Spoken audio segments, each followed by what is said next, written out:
All right, it is 12:03, so we'll go ahead and get started. Good afternoon. Thank you for joining today's Sensitive Location webinar hosted by the ADL Pacific Northwest Region, Faith Action Network, and El Centro de la Raza. Today's webinar is more timely than ever as immigrant and refugee communities are under attack. We face an unprecedented time in our history, and many in our community are looking to support immigrant communities in any way that they can. Today, we are very fortunate to have Adriana Ortiz, El Centro de la Raza's Sensitive Locations Project Coordinator, facilitating the webinar. Just a couple logistical things. Attendees will be muted throughout the presentation, and we are able to submit questions through our chat function, which you should be able to see at the bottom of your toolbar. We'll have ample time at the end to answer these questions as they pop up throughout the presentation. At this time, I'm going to hand it over to Adriana, who will begin the presentation. Hi, good afternoon. My name is Adriana Ortiz, and I'm the Sensitive Locations Project Coordinator at El Centro de la Raza. El Centro de la Raza is a community-based organization in Seattle that works for the promotion and protection of the rights of vulnerable communities, particularly the immigrant community and the Latin community here in Washington State. And El Centro provides different services for these communities. We provide educational services. We have a daycare for toddlers. We also offer different educational activities such as English as a second language for immigrants and also after-school programs for youth. We also provide legal assistance, particularly on immigration issues. We have a legal clinic, and we provide emergency safety planning for immigrant families, and we host and lead Know Your Rights trainings for our community. As the Sensitive Locations Project Coordinator, I'm in charge of promoting the Sensitive Locations policy and providing sensitive locations with technical assistance on how to better serve and effectively protect immigrants, immigrant communities here in Washington State. So today I would like to share with you information about the Sensitive Locations policy, but also to share with you the initiative and the campaign led by El Centro related to sensitive locations here in Washington State. But before I start, I would like to thank the Anti-Defamation League and the Faith Action Network for organizing this information session, and to you all for taking your lunch time to attend the webinar. I will first present you some general information, and at the end, I will leave space for you to make the questions or share your thoughts related to this topic. So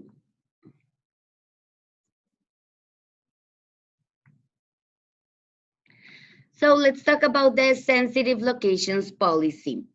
What is the Sensitive Locations Policy? The Sensitive Locations Policy dates back to 2011 when the Department of Homeland Security published an administrative memorandum defining and identifying sensitive locations. According to this memorandum, sensitive locations are places with immigration agents have restricted access, and therefore immigration enforcement actions are limited. These places include healthcare centers, educational institutions such as daycares, schools, universities, colleges, also places of worship, and public demonstrations such as marches or rallies. Thus, These way, sensitive locations are places that, despite being public spaces, where immigrant agents will initially have free access and will be allowed to carry immigrant enforcement actions. According to the policy, these places are protected, and immigration agents or officers will have a restricted access despite being public spaces. These places are recognized as sensitive locations in order to ensure that people, regardless of their immigration status, have access to health, to education, and exercise their freedom to worship and publicly convene without the fear or threat of immigration enforcement.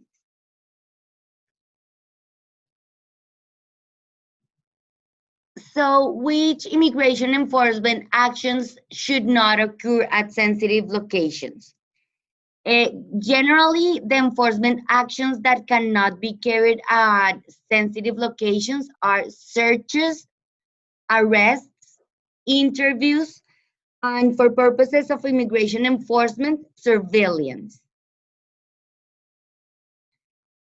However, the policy has some exceptions. By exceptions, we understand those cases by which those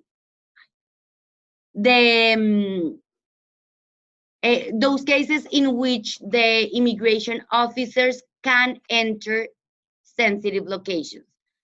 And these exceptions are if there are exigent circumstances, also if other enforcement actions have led officers to a sensitive location, and if the officers have a prior approval from a supervisor.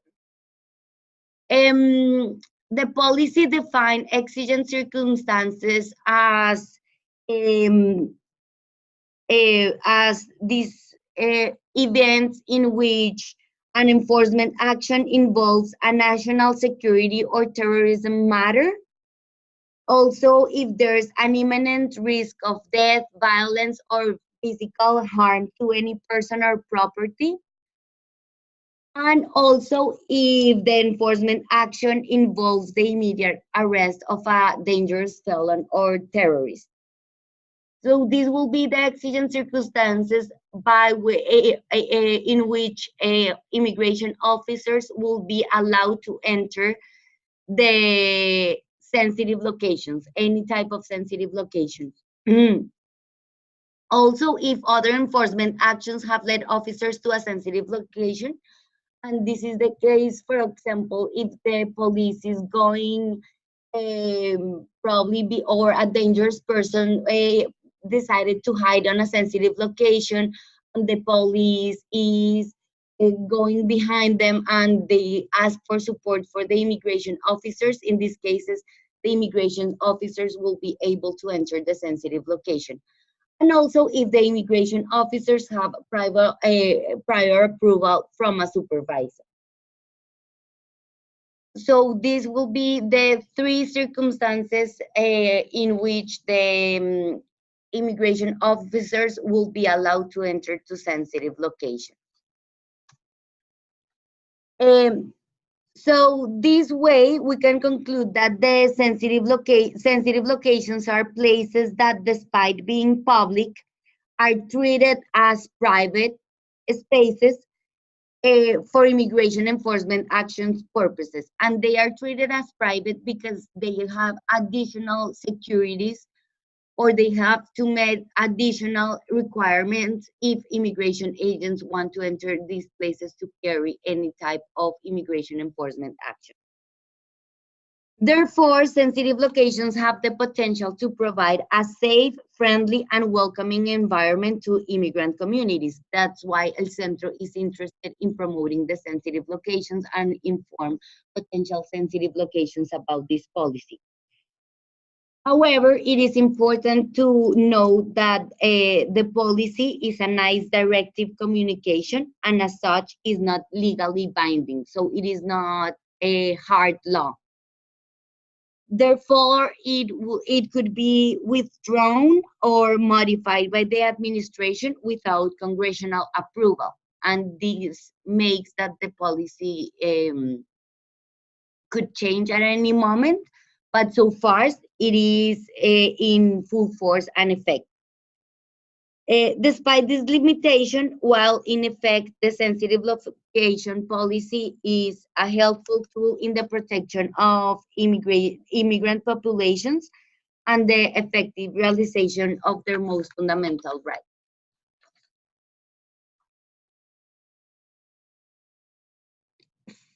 So, how to identify sensitive locations? According to the policy, sensitive locations don't require to identify themselves as such.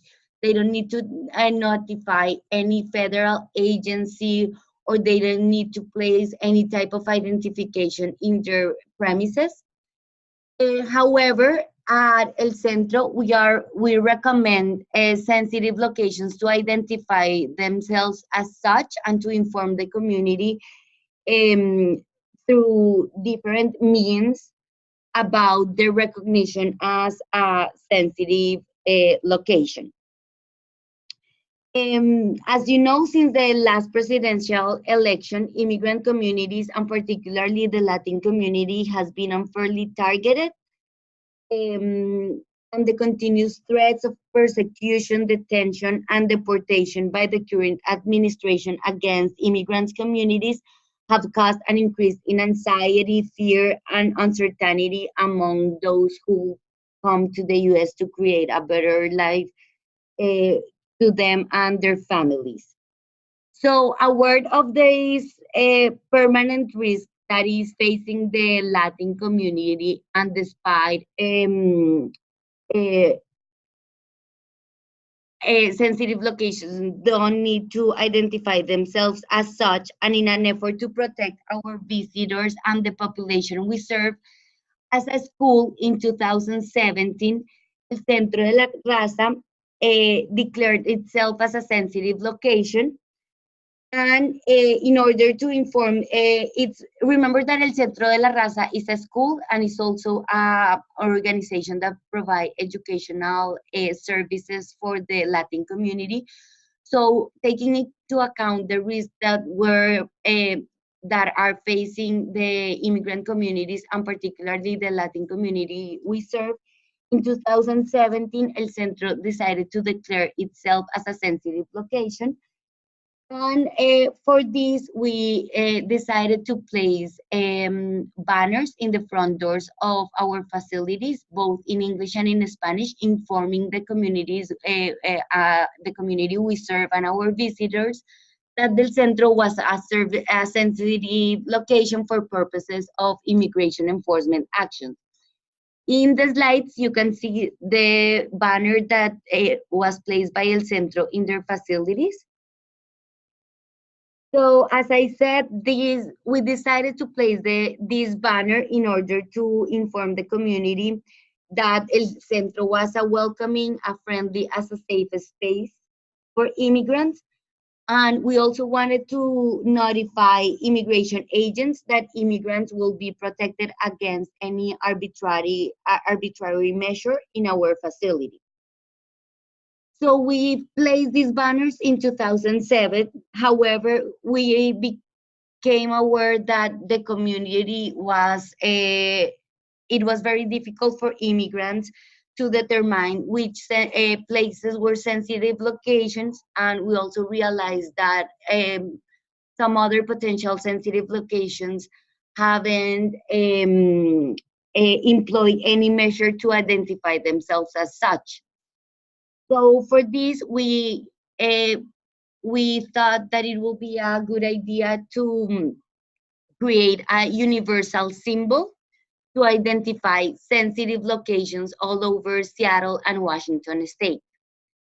For this, we call upon our volunteer members, requesting them to create a universal symbol that embraces the concept of sensitive locations. Different designs were submitted by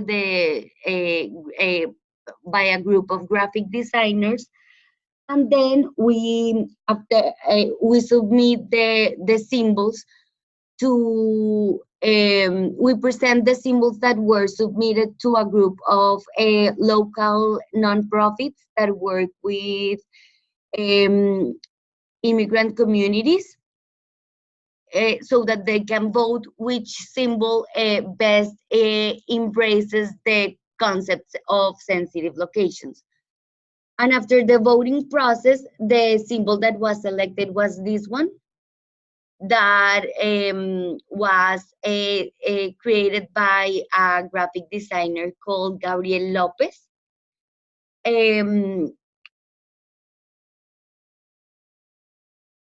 And this is the symbol that right now we are promoting to identify sensitive locations, as I said, in Seattle and in Washington State. So right now we're carrying an outreach campaign to promote the sensitive locations policy, because we became aware that not all sensitive locations were familiar with the policy. And also we are trying to promote the common symbol that was selected to identify sensitive locations. For this, we have created a set of resources that include information sessions on sensitive locations.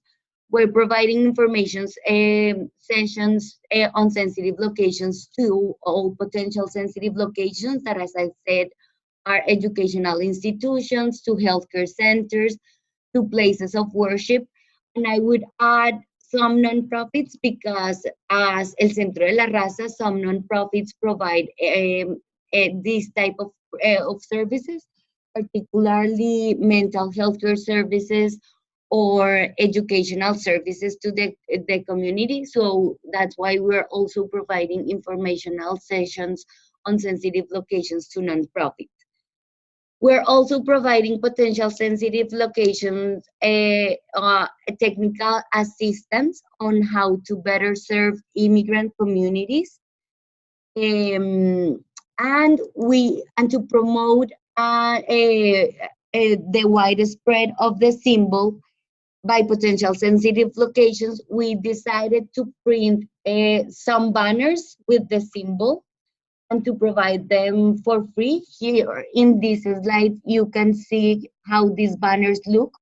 We have the banners available in 2 different sizes, and we are providing them for free to any sensitive location that is interested in implementing the symbol to identify their premises as a sensitive location. Through this campaign, we're also encouraging potential sensitive locations to implement some other measures aimed to protect immigrant communities and to ensure that they feel welcome, safe, and accepted. Some of these measures are, we're encouraging potential sensitive locations to implement a non-discriminative policy and serving people regardless of their immigration status, nationality, ethnicity, gender, or sexual orientation. We're also inviting them to restraining from asking and recording information about immigration and country of origin to their beneficiaries. We're also inviting them to provide food and shelter to the immigrant community, advocating for immigrants at the local, state, and national level, hosting and providing legal assistance through legal clinics and legal representation, preparing an internal protocol on how to interact with immigration agents so their staff are informed on how to interact with immigration agents, and also hosting emergency safety planning and know your rights workshops. So these are some of the additional actions that can be taken by potential sensitive locations. As I said, sensitive locations have the potential to protect immigrant communities. So additionally, from identifying themselves as sensitive locations and additionally from being safe spaces, we're encouraging them to start providing other type of services that might be helpful for immigrant communities and families.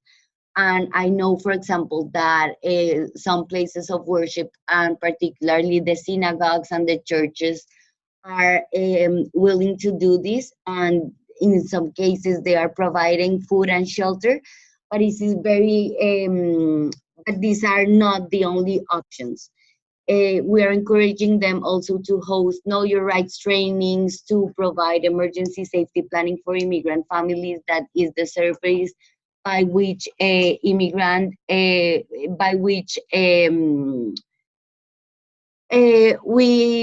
provide to immigrant families to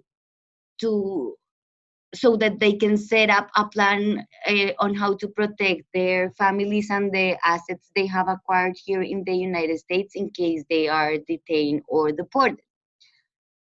It is also important to note that according to the policy, that any type of enforcement activities that have occurred in violation of the sensitive locations policy can be reported by filing a complaint that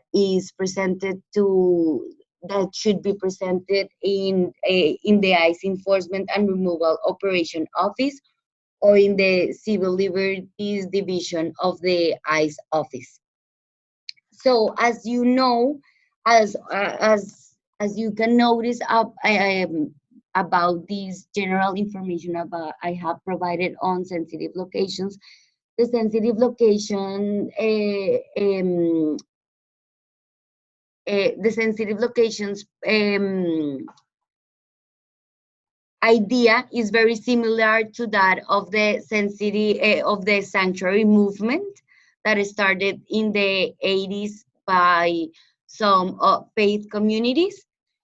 So what I think is that the sensitive locations policy reinforced the sanctuary movement and many of the actions that were started by the sanctuary movement. Actually, we can tell that the sensitive locations policy started and has as base and as root the idea of the sanctuary movement that was started in the 80s by some of the congregational, but by some faith communities, particularly some churches and some synagogues. So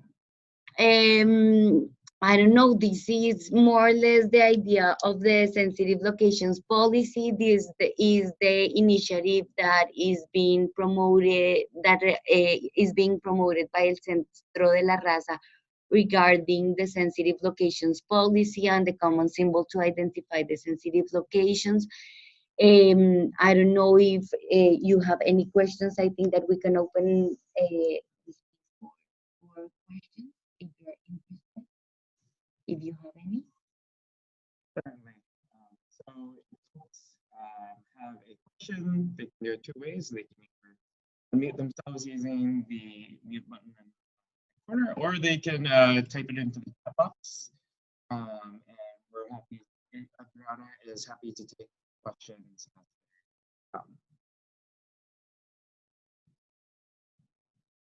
And we have a first question.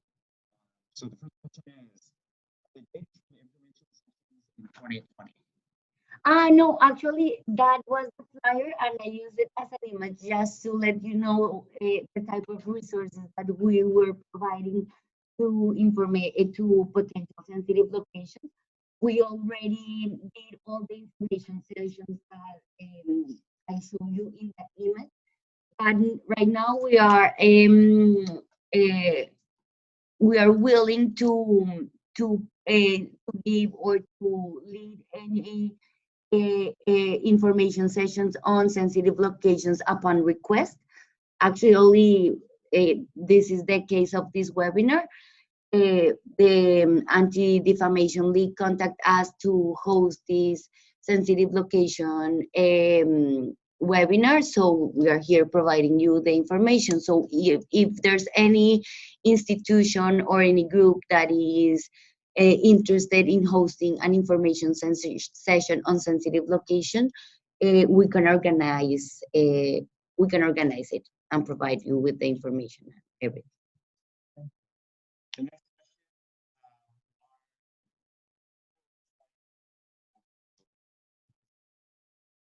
Yes, sure, the slides, and not only the slides, but I can also share with you a toolkit that we prepare on sensitive locations. So we also have a toolkit that we are hanging out to potential sensitive locations, and I can also share the toolkit with you.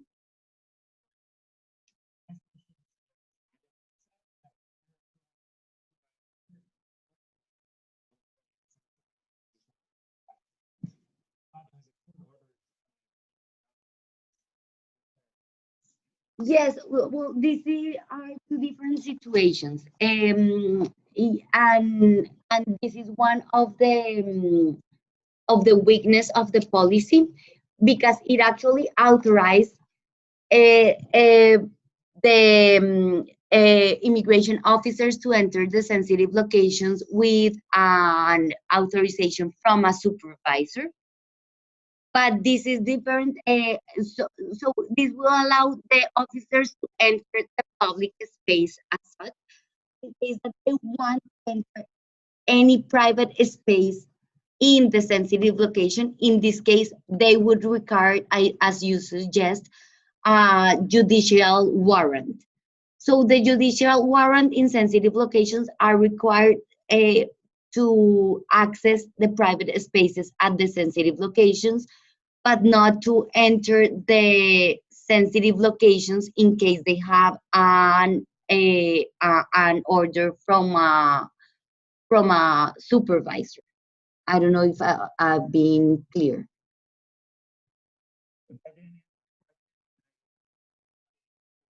And actually, this is one of the weakness of the policy, that it is very vague, and they at the end allow immigration officers to enter sensitive locations, and one of these cases is if they have an order from a supervisor. But if in case they want to arrest, search, or do a search, you are right, they will need a judicial warrant, particularly if the search of the arrest is going to take place in the private spaces inside the sensitive location.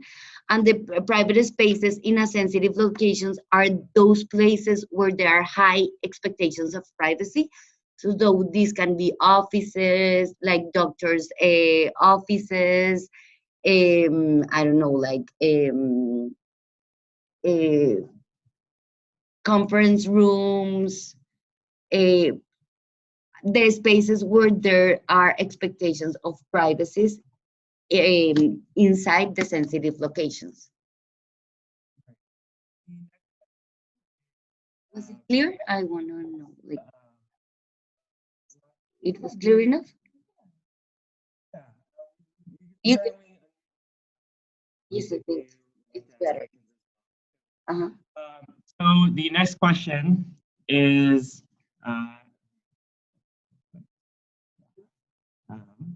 yes.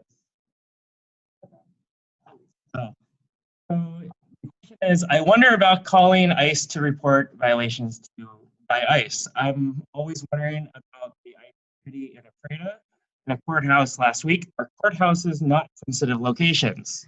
No, unfortunately, courthouses are not sensitive locations.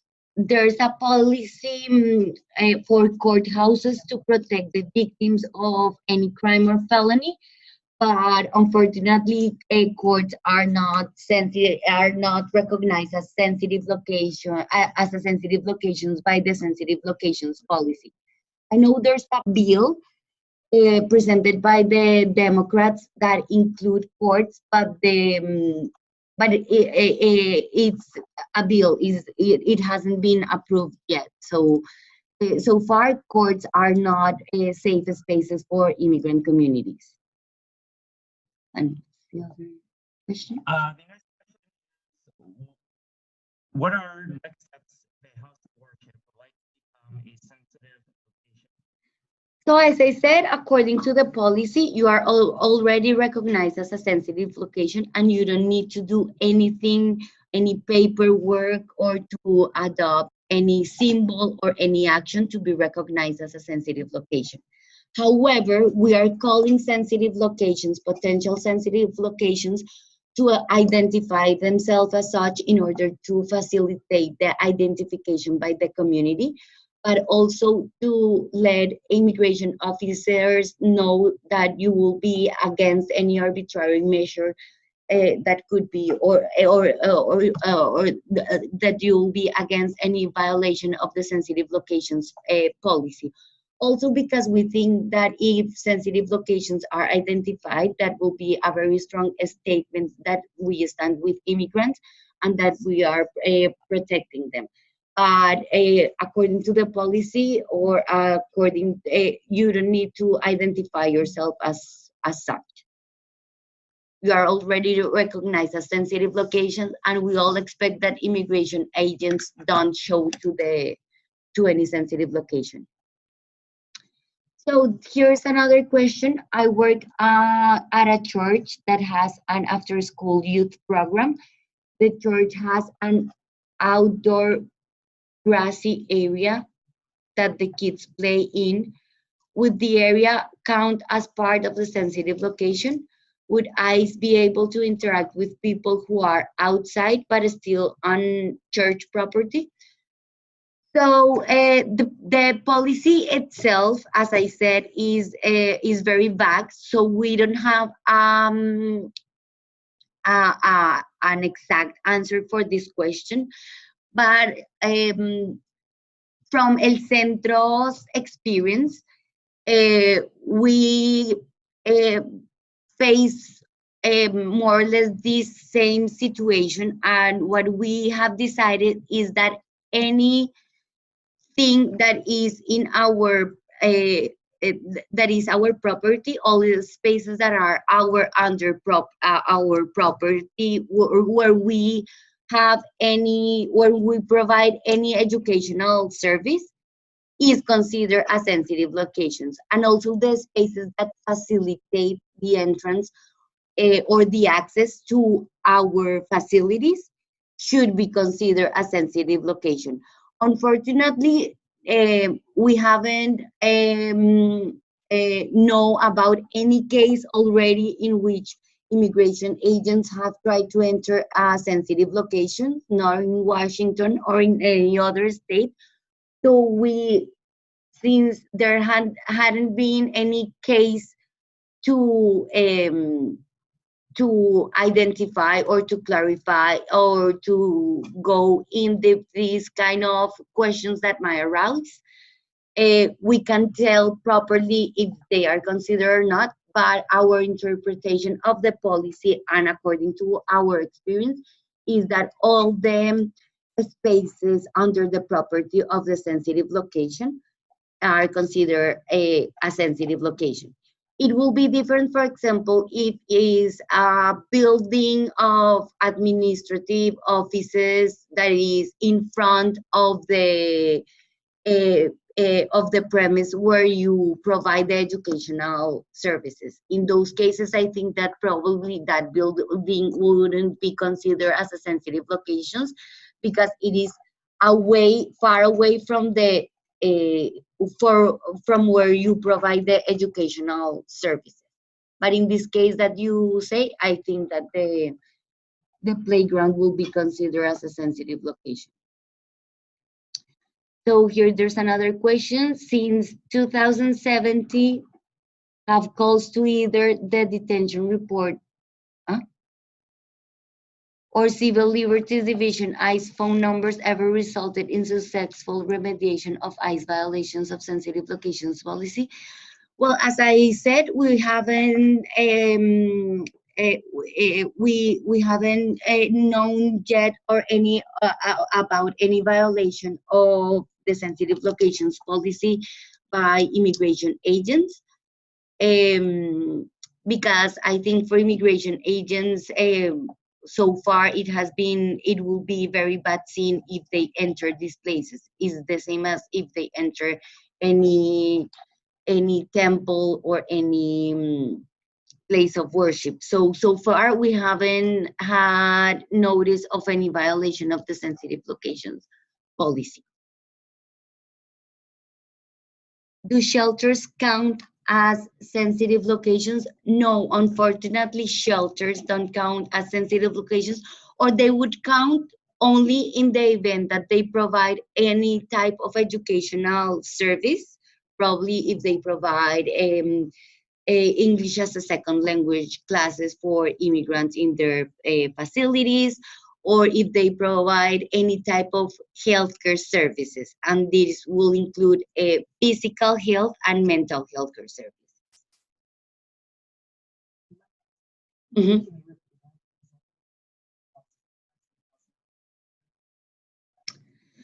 So here they're asking me if an institution is interested in implementing this symbol, how can they ask it, for it for El Centro? So the institution that is interested in implementing the symbol, that just need to contact me at my email or call me and let me know why you think or why you are consider you are a sensitive location, and let me know which banner you need. As I said, we have the banners available in 2 different sizes, and we can provide as many banners as you need.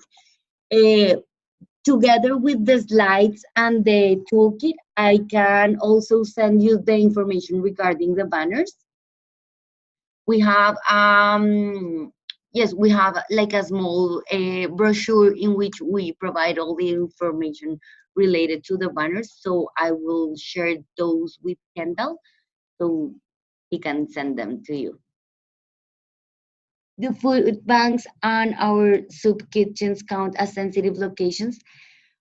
Well, as I said, like I would say that not all uh, uh, food banks can be considered sensitive locations as long as they provide any type of educational service or healthcare centers. For example, at el Centro de la Raza, we have a food bank as well. We provide food bank services, and in our case, the food bank is protected not because as a food bank it is considered as a sensitive locations, but because in our facilities we have we provide educational services, and particularly a daycare, and that's why El Centro is considered a sensitive location. So I would say that in those cases in which the food bank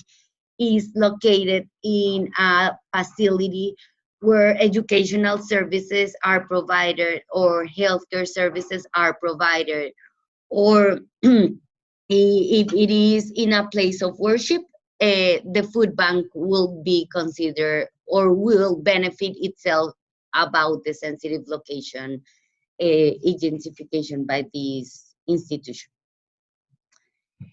In the US Southwest, wasn't there a time in recent years where ICE entered a church and arrested the pastor? Or was that an issue of sanctuary and different? I'm sorry, I can't remember the details. Well, I'm not aware of that situation, but I will get this information you give me, and I will make sure that I investigate, and we will have to make sure why they arrested the pastor, but I'm not aware of this situation. And probably it has to do, it says it was arrested by immigration agents or by ICE. No, I don't have any information about this, but I will try to look to it to check if this information is truth and would let you know and clarify what this situation happened, if it happened.